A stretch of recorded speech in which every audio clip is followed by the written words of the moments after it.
grading every AFL trade from the 2017 AFL trade period. This is the series where I go through every previous trade period and grade them. I've done, I think, from 2022 to 21, 2020, 2019, 2018, now up to 2017. So you can check all the previous trade grade videos I've done on my channel. So check those out. Before we get into it, make sure you like, subscribe, all that good stuff. Follow the TikTok FTFooty. Let's get right into it. Actually, before I do, I'm going to mention that I am pre-recording this before the 2024 season starts, just to sort of get ahead of videos. So I'm not taking into account 2024. So we start with the free agents, and I like to sort of base these trades based on what the team that got the player got, if that makes sense. So if I'm Richmond and I trade for that player, did I win the trade? Not the team that gave the player away. Anyway, I hope that makes sense. We're starting off with Jackson Trengove, who moved from Port Adelaide. He'd played there for like 10 plus years as a key defender at ruck. He went to the Bulldogs. Now, Port Adelaide received a second round draft pick as compensation. It's a free agent trade, so you got to take that into account. I mean, he didn't do much for the Dogs, so we're going to give it a C. Tom Rockcliffe also played his majority of his career at Brisbane, but he went to Port Adelaide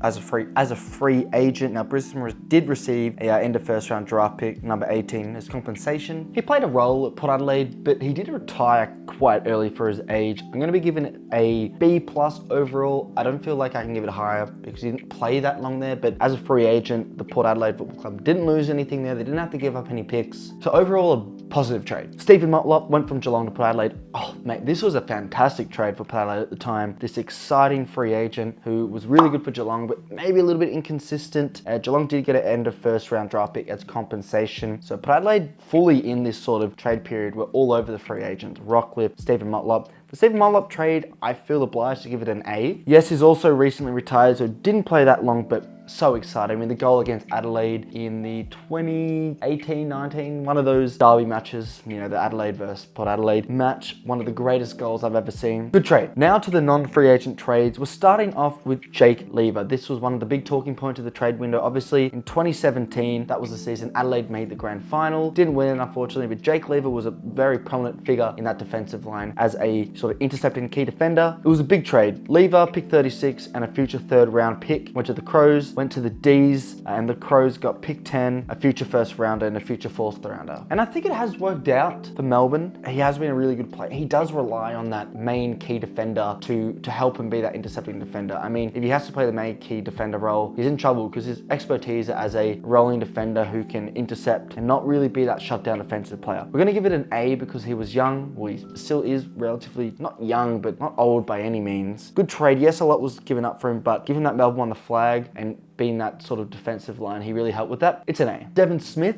went to the Essendon Football Club from the GWS Giants. One of the many trades of GWS Giants midfielders leaving the club. A lot going to Essendon. Dylan Shield as well. Now, Devon Smith, pick 25 and a future second rounder, went from GWS to Essendon. Essendon got pick 11. Yeah, pick 11 and a future third round pick. So quite a bit given up for Devon Smith. In terms of the trade itself, it just did not work out. I mean, he had injury problems. I feel like he was never touted to be a big star midfielder. There was the Dylan Shield trade that was that sort of idea behind it. So it is a C+.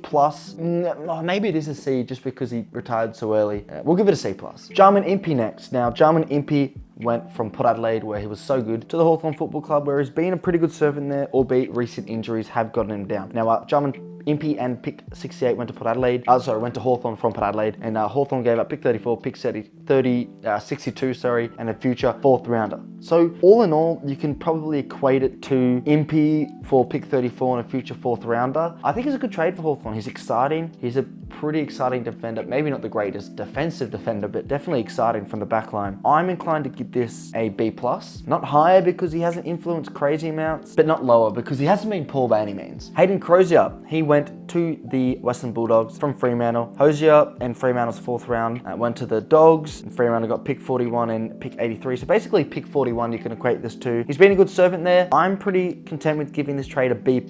Yeah, he's been good. Nothing crazy, but also nothing poor. Massive trade here. Adam Sard going from Gold Coast to the Essendon Bombers, where he then left to go to Carlton. So didn't find his feet at Essendon because the club was riddled with some bad eggs there. So not his fault by any means.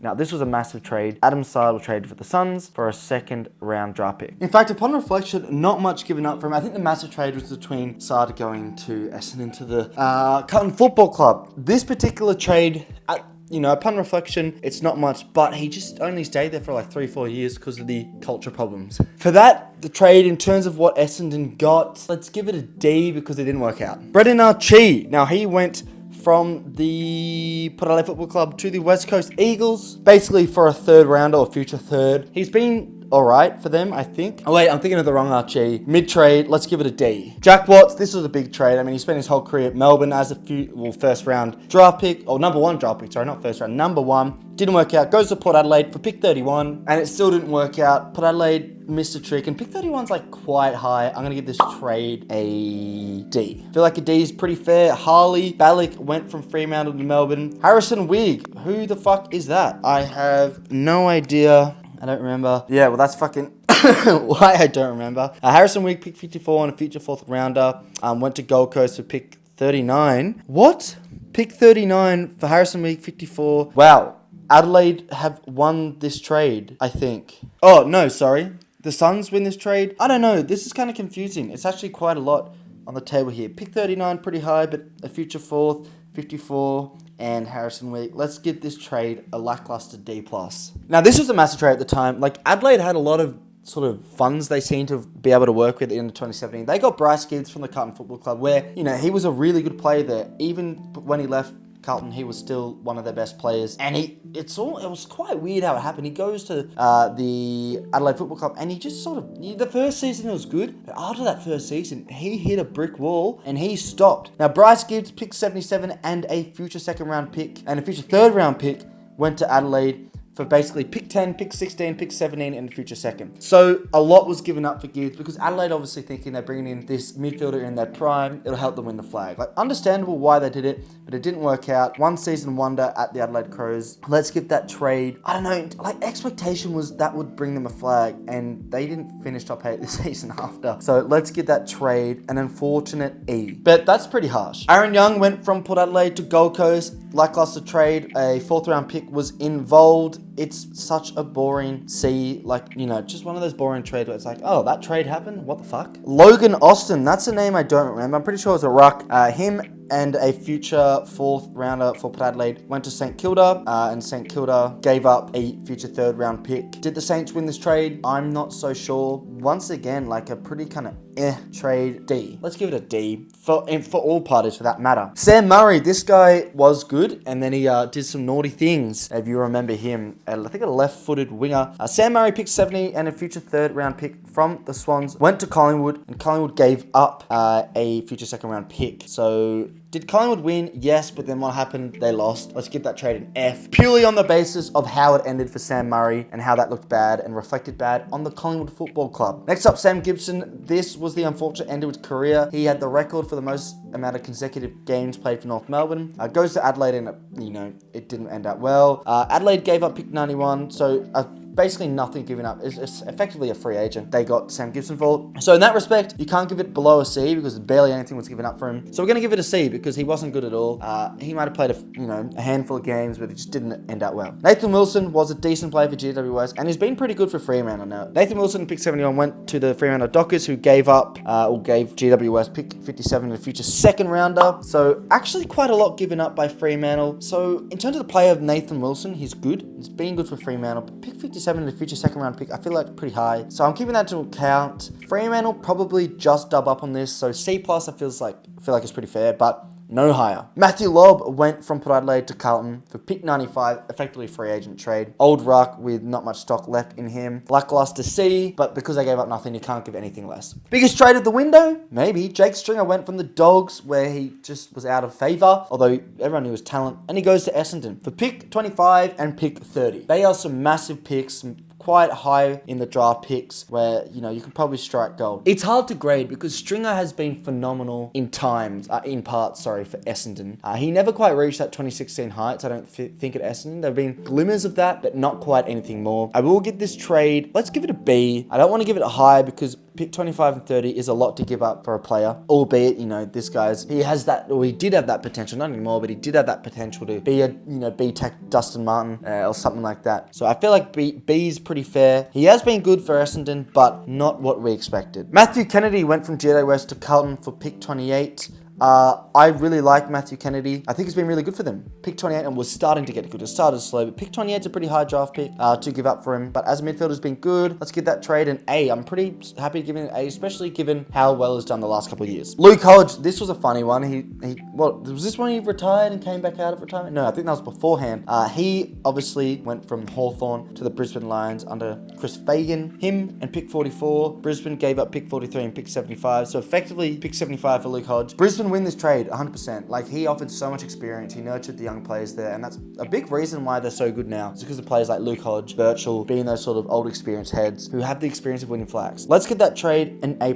Honestly, pick 75 is barely anything, and what Luke Hodge did, just the long-standing effect he's had on that club alongside Birchall is, you can't measure that. Darcy Lang, boring trade. He went to Carlton from Geelong, didn't work out. A couple trades involved, but effectively a 4th rounder. D+.